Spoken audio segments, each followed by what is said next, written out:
गेल्या 36 दिवसापासून पुणे जिल्ह्याच्या गेटवरती आंदोलन करताय, मागण्या मागताय. नेमके कशासाठी तुम्ही आंदोलन करताय आणि हे आंदोलन करण्यापाठीमागे नेमक्या तुमच्या मागण्या काय आहेत, काय सांगाल?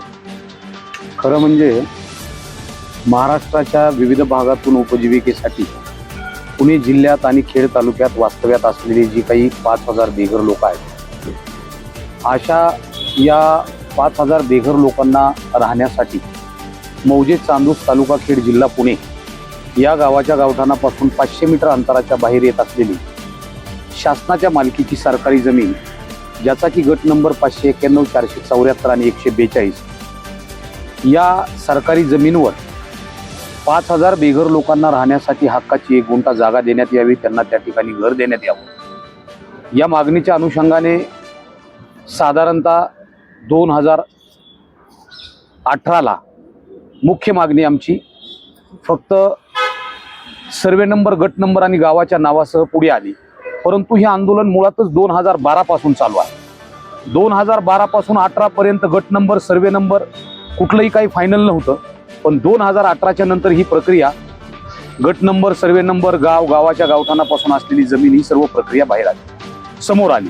आणि मग अशा सगळ्या या प्रक्रियेमध्ये आम्ही विविध आंदोलनाच्या माध्यमातून माननीय जिल्हाधिकारी पुणे आणि पुणे जिल्हा प्रशासनाला बेघर लोकांना जागा घर देण्याच्या संदर्भात वेळोवेळी पत्रव्यवहार करून त्या ठिकाणी दिनांक 14/9/2022 रोजी पुणे जिल्हा प्रशासन आणि खेड तालुका प्रशासनाच्या लेखी आदेशाने land and revenue department, state government of Maharashtra, महसूल खातं ज्याला आपण म्हणतो, या महसूल खात्यामध्ये पुणे जिल्हा खेड तालुका प्रशासनाच्या लेखी आदेशानुसार मौजे चांदूस गावाच्या गावठाणापासून 500 मीटर अंतराच्या बाहेर येत असलेली सरकारी जमीन गट नंबर 591, 474, 142 या सरकारी जमिनीवर 5,000 बेघर लोकांना राहण्यासाठी हक्काची जागा मिळावी, यासाठी लाखो रुपये अति तातडीची मोजणी फी आम्ही त्या ठिकाणी शासनास भरलेली आहे. आणि 5/9/2014 पासून आतापर्यंत 3 वेळेस मोजणीच्या तारखा देण्यात आल्या. परंतु पुणे जिल्हा प्रशासन, खेड तालुका प्रशासन आणि पोलीस प्रशासनाकडून केवळ फक्त आमची त्या ठिकाणी हेटाळणी करण्याचा प्रयत्न केला. आणि इतका भयानक आमच्यावर हा अन्याय चालू आहे. गेली 36 दिवसापासून जिल्हाधिकारी कार्यालयाच्या समोर या ठिकाणी आंदोलन करत असताना इतकी भयानक परिस्थिती या ठिकाणी निर्माण झालेली आहे. रात्रंदिवस इथं आम्ही आहेत. जिल्हा प्रशासन कुठल्याही लेवलवरती आमचा विचार त्या ठिकाणी करत नाही. आणि जिल्हा प्रशासनानं माननीय जिल्हाधिकारी पुणे यांच्या अध्यक्षतेखाली 2/4/2026 रोजी बैठक त्या ठिकाणी आयोजित केली होती. त्या बैठकीचं अधिकृत पत्र मला त्या ठिकाणी दिलं. त्या बैठकीचं अधिकृत पत्र मला दिल्याच्या नंतर त्या पत्रामध्ये बैठकीला या, आपल्याकडील सर्व कागदपत्र फाईल घेऊन या म्हणून त्या ठिकाणी मला बोलवलं गेलं. मी माझे सर्व कागदपत्र, पेपर, फाईल घेऊन त्या ठिकाणी त्या बैठकीत गेलो. आणि त्या बैठकीत गेल्याच्या नंतर सदर बैठकीमध्ये माननीय जिल्हाधिकारी साहेब त्या ठिकाणी अध्यक्षस्थानी होते. RDC मॅडम त्या ठिकाणी होत्या. त्या ठिकाणी जिल्हा परिषदेचे डेप्टी CO जोशी साहेब होते. आमच्या खेड तालुक्याचे प्रांत अधिकारी अनिलजी दौंडे साहेब होते. खेड तालुका पंचायत समिती गट विकास अधिकारी शिंदे साहेब त्या ठिकाणी होते. त्या ठिकाणी जिल्हा महसूल शाखेचे चीफ उमाकांत कन्नोर साहेब होते. त्या ठिकाणी अव्वल कारकून लांडगे होते. या सगळ्या लोकांनी बैठकीमध्ये जो माझा मूळ विषय आहे, ज्या मूळ विषयाच्या अनुषंगाने दिनांक 27/3/2026 रोजी माननीय नामदार महाराष्ट्राचे महसूल मंत्री चंद्रशेखरजी बावनकुळे साहेब यांनी सदर विषयाच्या अनुषंगाने या मागणीवर तातडीने जिल्हाधिकारी पुणे यांनी कारवाई करावी आणि कारवाई करून केलेल्या कारवाईचा अहवाल सादर करावा, या अनुषंगाने 27/3/2026 रोजी टिप्पणी करून हे पत्र माननीय जिल्हाधिकारी पुणे यांना त्या ठिकाणी दिलेलं आहे. परंतु 27/3/2026 रोजी पासून आज 27/4/2026 आली तरी देखील जिल्हाधिकारी साहेब या संपूर्ण गंभीर प्रकरणावर कोणताही विचार करताना त्या ठिकाणी आम्हाला दिसत नाही. सदर बैठक जी 2/4/2026 रोजी त्या ठिकाणी लावली गेली, त्या बैठकीमध्ये या सर्व अधिकाऱ्यांनी माझ्यावर प्रेशर टाकलं की या बैठकीच्या इतिवृत्तावर सही करा. या बैठकीच्या इतिवृत्तावर सही करणं अत्यंत आवश्यक आहे. आपली बैठक झाली, बैठकीच्या अनुषंगाने तुम्ही उपस्थित आहात. मग त्या बैठकीच्या इतिवृत्तावर सही करावी लागेल, सही केलीच पाहिजे, अशा पद्धतीनं माझ्यावर त्या ठिकाणी दबाव टाकण्यात आला. परंतु त्या बैठकीमध्ये त्या ठिकाणी मी जे पुणे जिल्हा प्रशासन आणि खेड तालुका प्रशासनाच्या आदेशाने लाखो रुपये अति तातडीची मोजणी ती शासनाला भरलेली आहे, तेव्हापासून 3 वेळेस मोजणीच्या तारखा दिल्या, मोजणी झाली नाही. माझा मूळ विषय आहे सदर विषयांकित सरकारी जागेची मोजणी करण्यात यावी आणि बेघर लोकांना त्या ठिकाणी कब्जे हक्काने त्या ठिकाणी ती जागा वाटप करावी, अशा पद्धतीची माझी पहिली मागणी आहे. माझी दुसरी मागणी आहे, जर की पुणे जिल्हा प्रशासनावर कुणाचा राजकीय दबाव असेल तर त्या राजकीय दबावापोटी जर पुणे जिल्हा प्रशासन त्या ठिकाणी घाबरत असेल तर त्यांनी शासन त्या ठिकाणी, मला वाटतं महाराष्ट्र शासन महसूल वन विभाग त्या ठिकाणी 01/2008 प्रकरण त्या ठिकाणी 175 आणि दिनांक 9/2/2010 शासन निर्णयानुसार शासनास तातडीनं सदर प्रकरणाची आज रोजीची वस्तुस्थिती नमूद करून त्या ठिकाणी शासनाला प्रस्ताव सादर करावा. म्हणजे जेणेकरून माननीय मंत्री महोदयाने जे अटिप्पणी पत्र दिलेलं आहे त्या पत्राच्या अनुषंगाने माननीय महसूल मंत्री महोदयांच्या त्या ठिकाणी देखरेखीमध्ये हे प्रकरण आहे आणि त्या देखरेखीमध्ये प्रकरण असताना पुणे जिल्हा प्रशासनाची एवढी मुजोरी आहे. गेली 36 दिवसापासून या ठिकाणी बसलेलो असताना आम्हाला काय मच्छरचा त्रास होतो, उन्हाचा काय त्रास होतो, आम्ही किती भयानक परिस्थितीमध्ये आहेत. आम्हाला त्या ठिकाणी जागा मागणीची आमची मुख्य मागणी असताना लाखो रुपये शासनाने आमचे त्या ठिकाणी प्रशासनाच्या माध्यमातून भरून घेतलेले आहेत. प्रशासनानं आम्हाला तसे लेखी आदेश दिलेले आहेत, तेव्हा आम्ही मोजणीचे शुल्क भरलेले आहे आणि हा आमच्यावर अतिशय भयंकर असा अन्याय आहे. त्या बैठकीमध्ये सुद्धा माझ्यावर दबाव टाकला आणि दबाव टाकून मला त्या ठिकाणी सह्या करण्यास भाग पाडण्याचा प्रयत्न केला. परंतु मी बाबासाहेबाचा बच्चा आहे. बाबासाहेबांनी या देशाला संविधान दिलं, माझ्या अंगावरती काटा येतो या ठिकाणी आणि या संविधानाच्या कक्षेत काम करत असताना मी शपथ घेतली.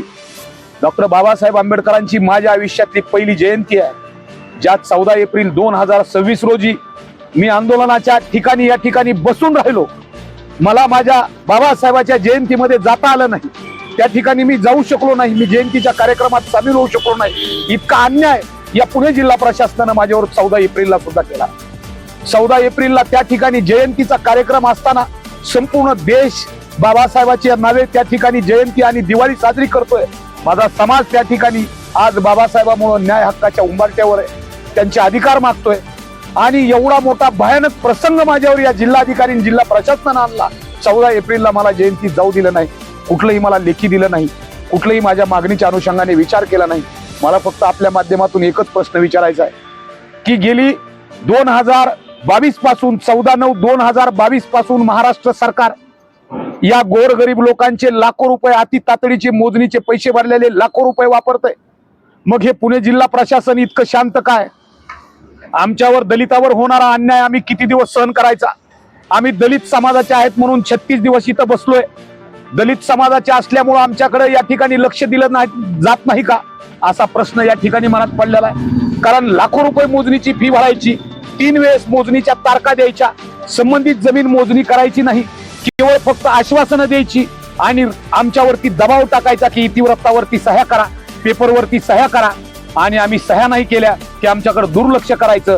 अशा प्रकारचा विषय या ठिकाणी प्रामुख्याने नमूद करून हजारो बेघर लोकांना त्या ठिकाणी रस्त्यावर सोडण्याचं काम या ठिकाणी पुणे जिल्हा प्रशासन करतंय. ही अतिशय गंभीर बाब या ठिकाणी आहे आणि म्हणून आपल्याला आपल्या निमित्तानं आपल्या माध्यमातून या ठिकाणी पुणे जिल्हा प्रशासनाला सांगू इच्छितो की येणाऱ्या काळामध्ये आम्ही आज, मला वाटतं आज सकाळी आम्ही जिल्हा प्रशासनाला पत्र दिलेलं आहे. आता उपोषणाचा 36वा दिवस आहे. त्याच्यामध्ये दिनांक 27/3/2026 रोजी जे महसूल मंत्री महोदयाने अटिप्पणी देऊन पत्र दिलेलं आहे, त्या पत्रावर कोणती कारवाई केली हे तातडीनं आम्हाला लेखी कळवून सदर विषयांकित जमीन मोजणीच्या तारखा द्याव्या. त्या ठिकाणी नसेल होत तर शासनाला आता सांगितलेल्या शासन निर्णयानुसार शासनाला प्रस्ताव सादर करावा.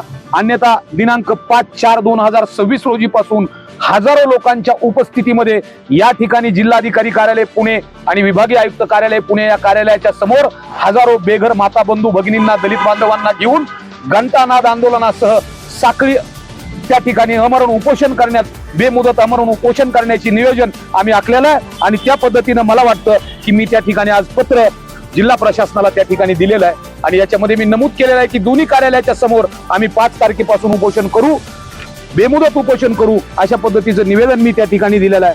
मी 14 एप्रिलला पत्र दिलं, 14 एप्रिलच्या 1 महिना अगोदर पत्र दिलं होतं त्या पत्रामध्ये मी मुख्य भूमिका मांडली होती. डॉक्टर बाबासाहेब आंबेडकरांच्या जयंतीच्या दिनी आम्ही हजारो बेघर बांधव चांदूस येथे असलेल्या सरकारी जमिनीवर जाणार आणि त्या जागेवर जाऊन आम्ही भूमिपूजन करणार. आणि देण्यात आलं. ज्या 2/4/2026 रोजीची जी बैठक त्या ठिकाणी आयोजित केली होती, त्या बैठकीच्या अनुषंगाने जे काही इतिवृत्त तयार झालं ते इतिवृत्त माझ्या मेल ID ला पाठवलं. याच्यामध्ये या इतिवृत्तात कुठेही मोजणी करण्याची किंवा शासनाला प्रस्ताव पाठवण्याची माहिती या ठिकाणी दिलेली नाही. केवळ फक्त हा जो विषय आहे वेगळ्या बाजूला घेऊन जायचं, कुठंतरी वेळ काढूपणा करायचा आणि आंदोलन नेस्तनाबूत करण्याचा प्रयत्न करायचा, असं कट कारस्थान पुणे जिल्हा प्रशासनाने या ठिकाणी रचलेलं आम्हाला दिसतंय. त्याच्यामुळे येणाऱ्या काळामध्ये माननीय जिल्हाधिकाऱ्यांना मी आपल्या माध्यमातून विनंती करतो की आपण या ठिकाणी या आंदोलनाची गांभीर्याने दखल घ्यावी. या आंदोलनात जर काही कोणाच्या जीविताचं बरं वाईट झालं किंवा कुठलाही कायदा व सुव्यवस्थेचा प्रश्न निर्माण झाला तर याला सर्वस्वी जबाबदार माननीय जिल्हा प्रशासन, जिल्हाधिकारी पुणे, विभागीय आयुक्त कार्यालय पुणे हे असतील. कारण का तर गेली 36 दिवसापासून मी या कार्यालयाच्या समोर साखळी उपोषण, आमरण उपोषण, धरणे आंदोलन करतोय, तरी देखील याच्यावरती कुठलीही दखल घेतली जात नाही. मग पैसे का भरले? पैसे भरण्यासाठी कुणाचा आदेश होता हे आपण तपासणं अत्यंत आवश्यक आहे. पैसे भरून घेतल्याच्या नंतर 3 वेळेस मोजणीच्या तारखा दिल्या, या कोणाच्या आदेशाने दिल्या हे तपासणं अत्यंत आवश्यक आहे. आज या ठिकाणी महसूल मंत्री महोदयाने अटिप्पणीचं पत्र या जिल्हाधिकारी साहेबांना दिलेलं असताना कोणतीही ठोस कारवाई करत नाहीत, म्हणजे यांच्यावर कुणाचा तरी राजकीय दबाव आहे.